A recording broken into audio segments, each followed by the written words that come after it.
This video will show you a little bit about how to submit your tax return. This isn't for anyone that has complex tax returns or different sort of streams of income that may be quite confusing. I would recommend getting a financial advisor to have a look at it, or an accountant.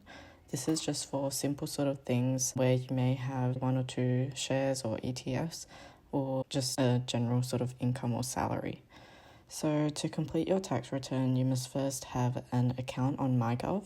Most people will, as it was used a lot during the past few years to get the COVID-19 immunization records. If your ATO account is linked with your MyGov account, you should see it below here. So then you need to enter onto the ATO website. Once you log in, it should tell you straight away that you have a tax return to lodge. This will generally happen after the end of financial year, so after about the July period each year. The due date here is listed as the last day of October this year. So we click prepare to complete it. Next, you'll see 4 steps. We'll skip past the first 2 as they are just confirming your name, address, and email address, as well as your bank account details. This is required so they can email you a receipt or notice that they have received your tax return, and that they can send any refunds back to your bank account. Step 3 is where we start to do the actual tax return. First, it will ask you if you have worked in Australia and are required to pay tax. Select yes. Then it will ask you if you have had a spouse, husband or wife during that time. Next, you will need to select all the relevant items to include in the tax return. For most people, this will include the first one, which is just a salary or wage paid by your boss. There are also other things that are individual to your situation, such as Centrelink payments or the others listed below. After that, there is superannuation payments. This is generally not appropriate until you retire and start to claim back your super. Then we have the interest and income made from Australian investments. If you have a savings account, interest should be selected. If you have invested in shares or ETFs or other stocks, select dividends, if your stocks paid dividends, and managed fund distributions, if you have ETFs or other managed funds. If you have sold any of your shares, you may also need to select capital gains or losses too, but I won't be touching on that in this video. For people who have investment properties, you will need to report on the rent that you have received over the year. This will also not be covered in this video. So after this comes a few things for the business owners, which I have no idea about. Foreign income refers to any work done overseas or any income from international shares, pensions, etc. Then there are other forms of income that you can also note. Finally are the deductions that you want to claim. This depends significantly on the type of job you have. There are also things such as donations that you can claim back and more. So now we're on to step 4. This involves crunching the numbers and filling out the tax return form. It basically follows the order of items that you ticked on the previous page. First, it begins with income from salary or wages. You will have to state what your main occupation is. The information here is generally pre-filled once your boss completes the pay-as-you-go or PAYG summary. Here is an example that is quite simple. It is important to check that the details in the PAYG summary that your boss provides you matches the tax return online. The 2 highlighted numbers should sit within the income and tax withheld boxes. Then you've got interest from any interest earning bank accounts. Again, this should all be automatic as long as you have provided your bank with your tax file number. You can use online banking to see if the numbers add up. Next, we have dividends. Most of this is usually automatic, as Australian shares should be linked to your TFN or tax file number already. However, it may be worthwhile checking. Now I'll discuss managed fund distributions.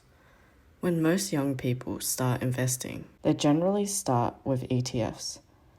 These are considered managed funds when completing your tax return. They must be done manually, as none of it is automatic.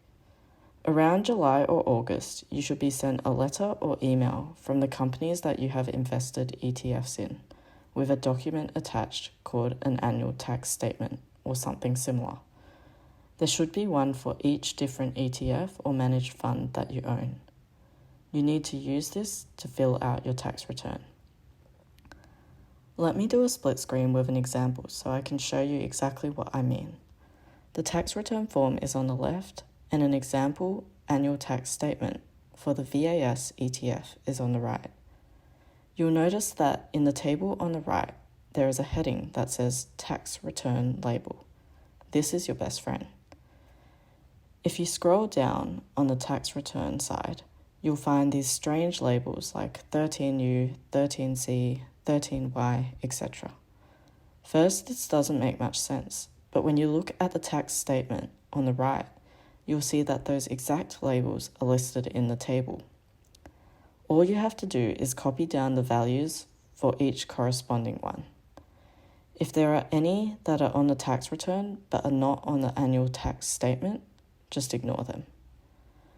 Once you get to the end, you can simply click Save and it will calculate everything for you. Finally, we have the deductions. Generally, not many people can claim work-related car expenses unless their job literally involves driving between places. Think Uber drivers, home doctors, etc. If you have 2 workplaces, however, and you drive between them in one day, the petrol costs when you're driving between the 2 places could be included. There are also work-related travel expenses. I see this more so for travel to clients, conferences, education courses, or when you need to work in another state or country for a period, and that would involve your flights and accommodation fees. Just keep in mind that the description boxes here are quite limited, so you will have to keep the character count quite short. Then you have clothing, laundry, and dry cleaning expenses. The ATO is quite specific about these. You can't claim on expenses for generic corporate clothes. However, you can claim on stuff that your employer may require you to wear that has your company logo or a work-specific piece of clothing. Not a lab coat that is generic, but something like a judge's coat or cape. You can also claim on protective equipment. I would think this to be something like a welder's face shield or something similar. Next, we have the work-related self-education expenses. Most people would include courses here, such as the professional development courses people in the medical field or financial fields may do. Courses to learn how to use machinery or forklifts may be required in a factory or construction setting. Finally, we have the other work-related expenses.